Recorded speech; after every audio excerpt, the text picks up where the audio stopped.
వస్తున్నాము అని అంటున్నారు. మరి నిజంగా బంగారు తెలంగాణ వైపు ఈ బడ్జెట్ అడుగులేసింది అనుకోవచ్చా? మరి వెంకటస్వామి గారి మాటల వెర్షన్‌లో మీ వెర్షన్ ఏంటి? ఏం చెప్తారు? మేము చేసినప్పుడు పనులేనాయండి. ఏంటంటే అవుట్‌పుట్ లేదు. అవుట్‌పుట్ లేని కారణంగా మేము తీసుకొచ్చిన అప్పులకు కనీసం మొత్తం కంప్లీట్‌గా అడగంటిపోయింది. మొత్తం రాష్ట్రం అంతా అప్పుల కుప్పగయింది. మేమే వచ్చిన తర్వాత మొత్తం అద్భుతం చేస్తున్నాం. అసలు అప్పులే చేయం. అసలు మాకు తెలవదా? మాకు తెలివి లేదా? ఎడ్డోలం అనుకుంటున్నాం, అవలగలం అనుకుంటున్నా అనే ప్రభుత్వము. ఎందుకంటే తెలంగాణ ఏర్పాటుకు ముందు ఒక ఎస్ఆర్ఎస్పీ తప్ప ఇంకేది లేదండి గోదావరి మీద. వాస్తవంగా ఏదో 100 టీఎంసీ దాని కెపాసిటీ. తెలంగాణ ఏర్పాటు కాకముందు మళ్ళీ ఎస్ఆర్ఎస్పీ తర్వాత 650 కిలోమీటర్ల గోదావరి ప్రవాహంలో చక్కగా పోయి మళ్ళీ ధవళేశ్వరం దాకా ప్రాజెక్ట్ లేదు.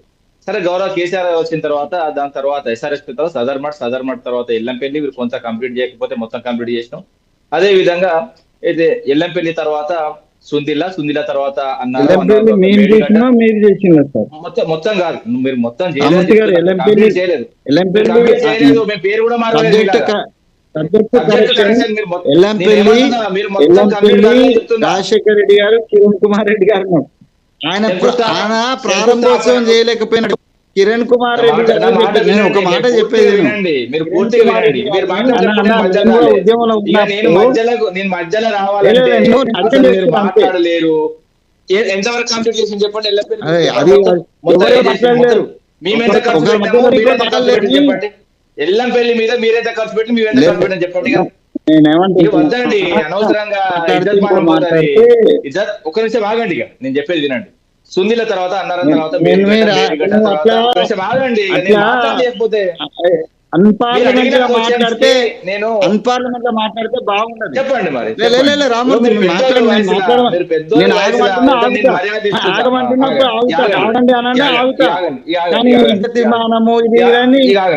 పదాలు మాట్లాడొద్దు రామూర్తి ప్లీజ్. ఓకే, నేను చెప్పేది వినండి. సరే అన్నారం, దాని తర్వాత మేడిగడ్డ తర్వాత సమ్మక్క సాగర్ తో సీతమ్మ సాగర్ వీళ్ళు ఉన్నప్పుడు 100 టీఎంసీ ఉన్న గోదావరి మీద మేము 400 నుంచి 500 టీఎంసీ ఈ రోజు ఎత్తిపోసుకుంటున్నాం. 20 లక్షల ఎకరాలకు నీళ్లు వస్తున్నాయి. Already on the record. అవసరమైతే నీటిపారుదల శాఖనే వాస్తవంగా మంత్రి అసెంబ్లీలో చెప్పిన అంశం. అదే విధంగా ఎందుకంటే 40 లక్షల ఎకరాల కోసం ఇక ప్రాజెక్టు కట్టినాం కాళేశ్వరం. అది దశల వారికి ఒకటిసారి 40 లక్షల ఎకరాలకు పారదు. ఎందుకంటే ఆ ప్రాజెక్టు పెంచుకుంటూ పోయే ప్రాజెక్టు, ఒక దగ్గర ఉండే ప్రాజెక్టు కాదు.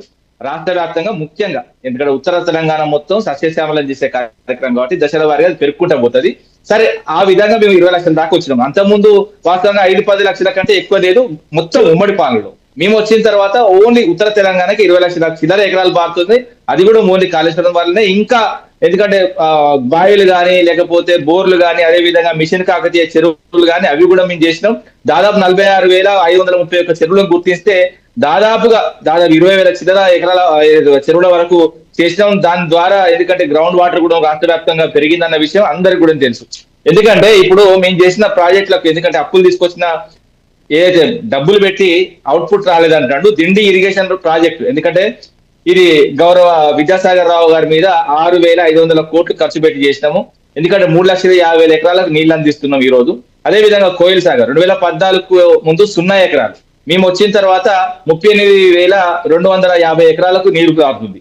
అదే విధంగా కల్వకుర్తి లిఫ్ట్ ఇరిగేషన్ ప్రాజెక్టు వీళ్ళు ఉన్నప్పుడు 13, ఎందుకంటే 2014 ముందు 13,000 ఎకరాలు, మేము వచ్చిన తర్వాత 3,07,000 ఎకరాలు ఎందుకంటే సాగు బారుతుంది. అదే నెట్టంపాడు లిఫ్ట్ ఇరిగేషన్ బిఫోర్ 2014 2,000 ఎకరాలు అండి. మేము వచ్చిన తర్వాత 2014 వచ్చిన తర్వాత ఇప్పటి వరకు 1,42,000 ఎకరాలకు నీళ్ళు అందిస్తున్నాం. భీమా లిఫ్ట్ ఇరిగేషన్ బిఫోర్ తెలంగాణ 12,000 ఎకరాలు, ఆఫ్టర్ తెలంగాణ వచ్చిన తర్వాత మేము అధికారంలోకి వచ్చిన తర్వాత 1,58,000 ఎకరాలు. ఈ అవుట్